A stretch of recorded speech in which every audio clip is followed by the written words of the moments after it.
The first reading, Mark 14, verses 26 through 42. When they had sung the hymn, they went out to the Mount of Olives. And Jesus said to them, "You will all become deserters.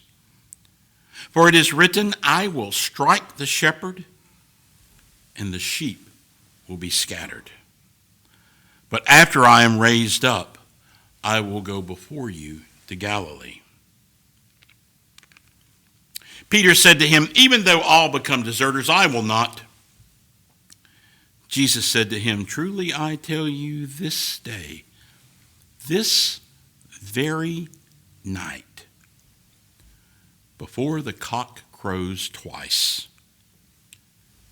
you will deny me 3 times. But he said vehemently, "Even though I must die with you, I will not deny you." And all of them said the same. They went to a place called Gethsemane, and he said to his disciples, "Sit here while I pray." He took with him Peter and James and John and began to be distressed and agitated. And he said to them, "I am deeply grieved, even to death. Remain here and keep awake." And going a little farther, he threw himself on the ground and prayed that if it were possible, the hour might pass from him. He said, "Abba, Father, for you all things are possible. Remove this cup from me. Yet not what I want, but what you want." He came and found them sleeping and said to Peter, "Simon, are you asleep? Could you not keep awake 1 hour? Keep awake and pray that you may not come into the time of trial. The spirit indeed is willing, but the flesh is weak." And again he went away and prayed, saying the same words. And once more he came and found them sleeping, for their eyes were very heavy, and they did not know what to say to him. He came a third time and said to them, "Are you still sleeping and taking your rest? Enough! The hour has come. The Son of Man is betrayed into the hands of sinners. Get up, let us be going. See, my betrayer is at hand."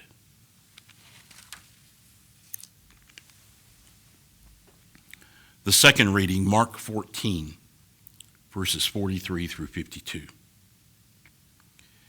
Immediately, while he was still speaking, Judas, one of the 12, arrived, and with him there was a crowd with swords and clubs from the chief priests, the scribes, and the elders.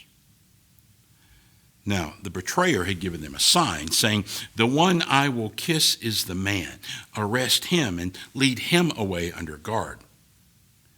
So when he came, he went up to him at once and said, "Rabbi," and kissed him. Then they laid hands on him and arrested him. But one of those who stood near drew his sword and struck the slave of the high priest, cutting off his ear.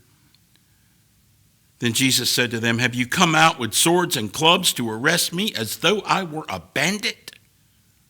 Day after day I was with you in the temple teaching, and you did not arrest me. But let the scriptures be fulfilled." All of them deserted him and fled. And a certain young man was following him, wearing nothing but a linen cloth. They caught hold of him, but he left the linen cloth and ran off naked. The third reading, Mark 14, verses 53 to 72. They took Jesus to the high priest, and all the chief priests, the elders, and the scribes were assembled. Peter had followed him at a distance, right into the courtyard of the high priest, and he was sitting with the guards, warming himself at the fire. Now, the chief priests and the whole council were looking for testimony against Jesus to put him to death, but they found none.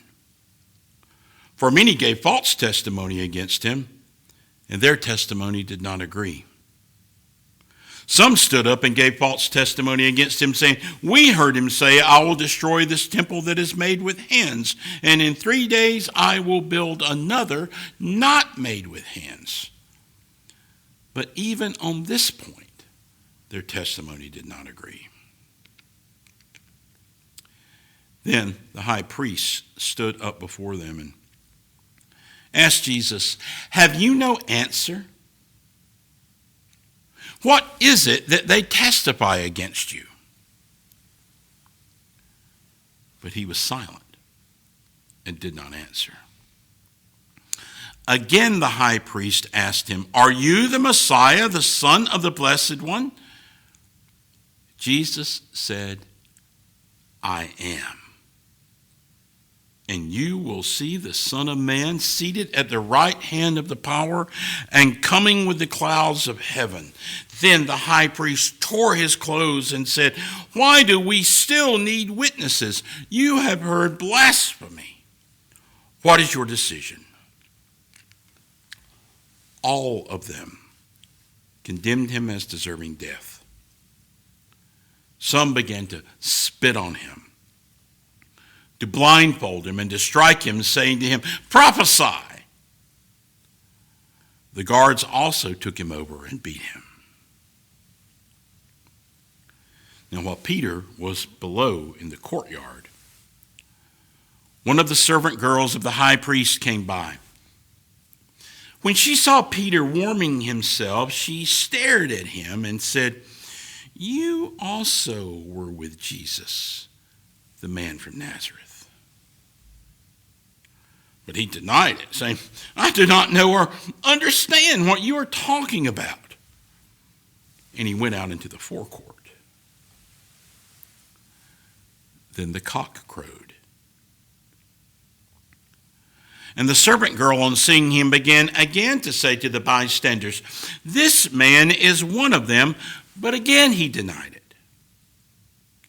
Then, after a little while, the bystanders again said to Peter, "Certainly you are one of them, for you are a Galilean." But he began to curse, and he swore an oath, "I do not know this man you are talking about."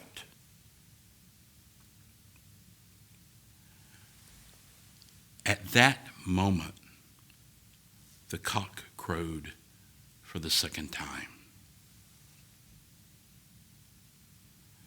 Then Peter remembered that Jesus had said to him, "Before the cock crows twice, you will deny me 3 times."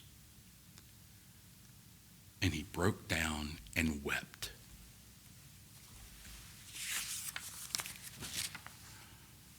The fourth reading, Mark 15, 1 through 5. As soon as it was morning, the chief priest held a consultation with the elders and scribes and the whole council. They bound Jesus, led him away, and handed him over to Pilate. Pilate asked him, "Are you the king of the Jews?" He answered him, "You say so." Then the chief priests accused him of many things. Pilate asked him again, "Have you no answer? See how many charges they bring against you." But Jesus made no further reply, so that Pilate was amazed.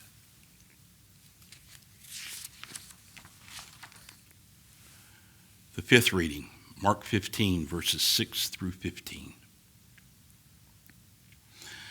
Now at the festival, he used to release a prisoner for them, anyone for whom they asked. Now a man called Barabbas was in prison with the rebels who had committed murder during the insurrection. So the crowd came and began to ask Pilate to do for them according to his custom. Then he answered them, "Do you want me to release for you the king of the Jews?" For he realized that it was out of jealousy that the chief priest had handed him over. But the chief priests stirred up the crowd to have him release Barabbas for them instead. Pilate spoke to them again. Then what do you wish me to do with the man you call the King of the Jews? They shouted back, crucify him. Pilate asked them, why? What evil has he done? But they shouted all the more, crucify him. So Pilate, wishing to satisfy the crowd, released Barabbas for them. And after flogging Jesus, he handed him over to be crucified. The sixth reading, Mark 15, verses 16 through 20. Then the soldiers led him into the courtyard of the palace, that is the governor's headquarters. And they called together the whole cohort. And they clothed him in a purple cloak, and after twisting some thorns into a crown, they put it on him. And they began saluting him, Hail, King of the Jews! They struck his head with a reed, spat upon him, and knelt down in homage to him. After mocking him, they stripped him of the purple cloak and put his own clothes on him. Then they led him out to crucify him.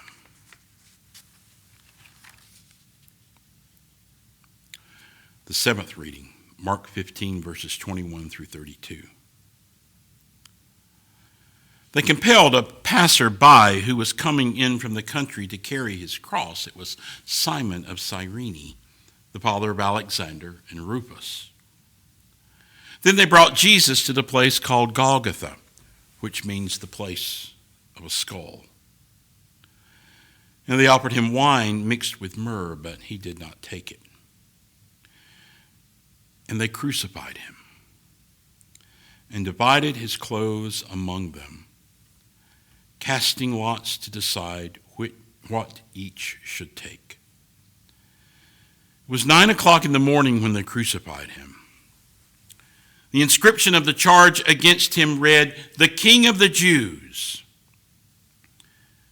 And with him they crucified 2 bandits, one on his right and one on his left.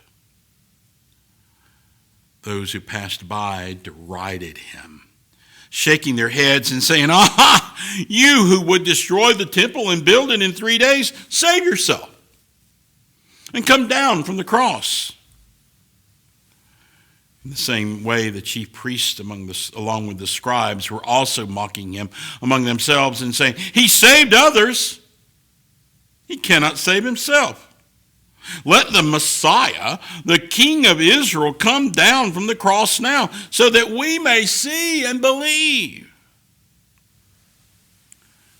Those who were crucified with him also taunted him.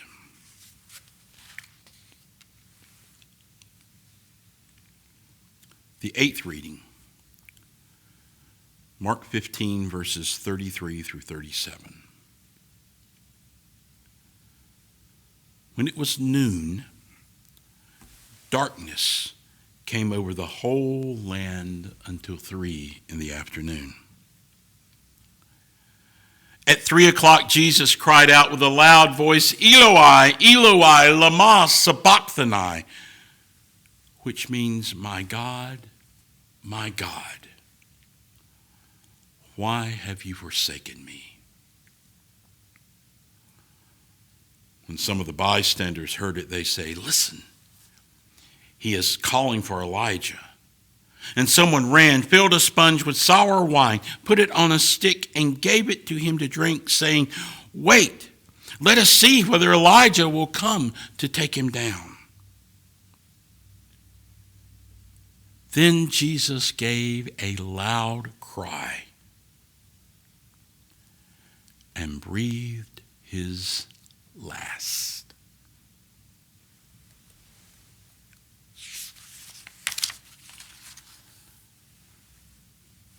The ninth reading, Isaiah 53, 4 through 9.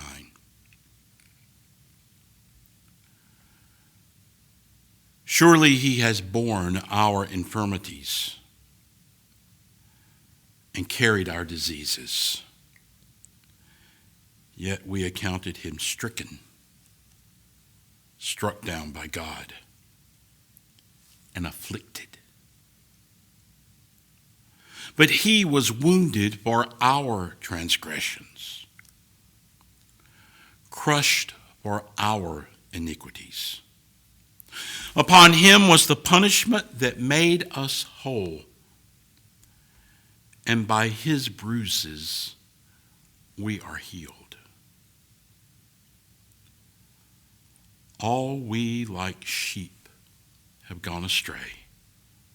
We have all turned to our own way, and the Lord has laid on him the iniquity of us all.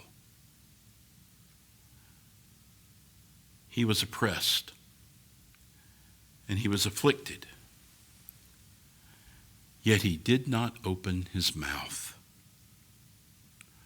Like a lamb that is led to the slaughter, and like a sheep that before its shearers is silent, so he did not open his mouth. By a perversion of justice he was taken away. Who could have imagined his future? For he was cut off from the land of the living, stricken for the transgression of my people. They made his grave with the wicked, and his tomb with the rich, although he had done no violence, and there was no deceit in his mouth. The word of the Lord. Thanks be to God.